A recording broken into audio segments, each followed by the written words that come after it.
In a city bathed by moonlight and heartbreak, two legends circle each other, the Man of Steel and the Daywalker. Superman, last son of Krypton, the embodiment of hope, the bulwark against cosmic threats, the near-invincible champion. His power set is almost absurd. Super strength, speed, flight, invulnerability, heat vision, and senses so sharp they might as well be precognition. He's faced gods and monsters, all the while committed to a moral code. Reluctant to kill, always searching for the best in his adversaries. Blade, born Eric Brooks, part man, part vampire. The Daywalker, immune to sunlight, stalker of the undead. Night. It's a predator on predators, a relentless hunter who's chiseled his entire existence around destroying anything that preys on the innocent. Armed with swords forged in silver, UV grenades, garlic-infused ammo, an unbreakable willpower, Blades fought horrors that would chill Superman's blood. If he weren't, well, Superman. But here's the real question. In a universe-defining clash, does a vampire hunter have any chance at hurting a Kryptonian? Or does Superman's otherworldly biology render him untouchable? First, motivations. Superman's not likely to fight Blade unprovoked. Maybe vampires from Blade's world break through into Metropolis. Or maybe there's a misunderstanding, a moment where paths cross. Suspicions run high. Fists and tempers fly before talk. The first round is quick and almost theatrical. Blade is fast and humanly fast, but Superman outpaces jet fighters. Blade's sword shatters against Superman's skin. UV grenades pop and sizzle, bathing the Man of Steel in harsh blue-white light. Where pure blood would burn, Superman stands unscratched, perhaps even amused. Bullets whip from Blade's modified machine pistols. They're silver garlic-coated, etched with mystical sigils. But against a Kryptonian body, they ricochet harmlessly, flatten, drop to the ground. Superman's muscle fibers are tougher than tank armor. Vampiric weaknesses, sunlight, holy water, silver, garlic jests don't apply, and yet Blade isn't naive. He spent his life fighting the unbeatable. His mind turns towards strategy. At the heart of Blade's arsenal is adaptability.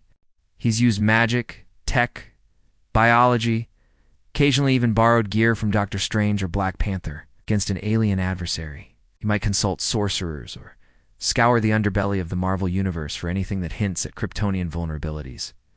Here's where comic book logic starts to twist. Superman has one undeniable weakness: kryptonite. There's also magic of force that, unlike bullets or blades, ignores his physical invulnerability. In DC lore, Superman is especially susceptible to supernatural assaults. Magic can actually hurt him. Blade carries spells, talismans, and artifacts, sometimes just for insurance. Imagine he picks up a mystical relic in his hunt, something as old as the vampire curse itself, linking life and death across worlds. Its effect on Superman. It's impossible to predict, but not out of the question. The two men clash again this time. Blade wields a charm, a sword blessed by priests or laced with magical energy. The weapon sizzles against Superman's flesh, surprising him for the first time. It's not impossible after all. Vampires themselves are supernatural. Even Blade carries traces of magic in his blood. Perhaps that gives his blows a fraction of extra weight. But here's the unyielding truth. Even vulnerable to magic, Superman is not helpless. His speed is overwhelming. His strength is titanic. Blade's best shot is surprise, catching Clark off guard, or hoping magic can do what bullets and silver cannot. In a prolonged fight, Superman adapts.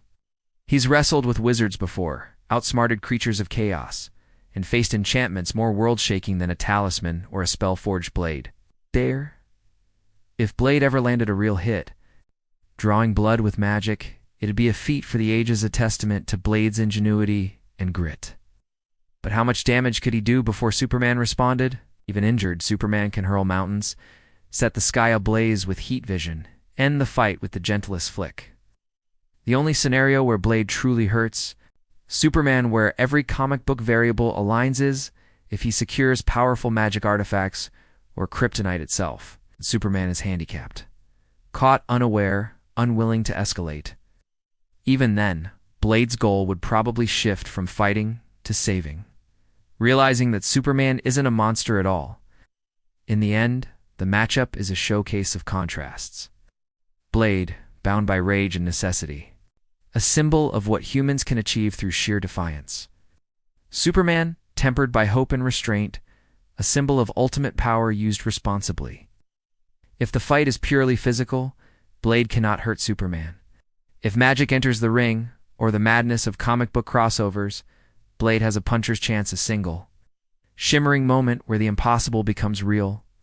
But if we're honest, the lasting victory is the respect each would earn from the other, both knowing what it means to fight for humanity, though from very different shadows.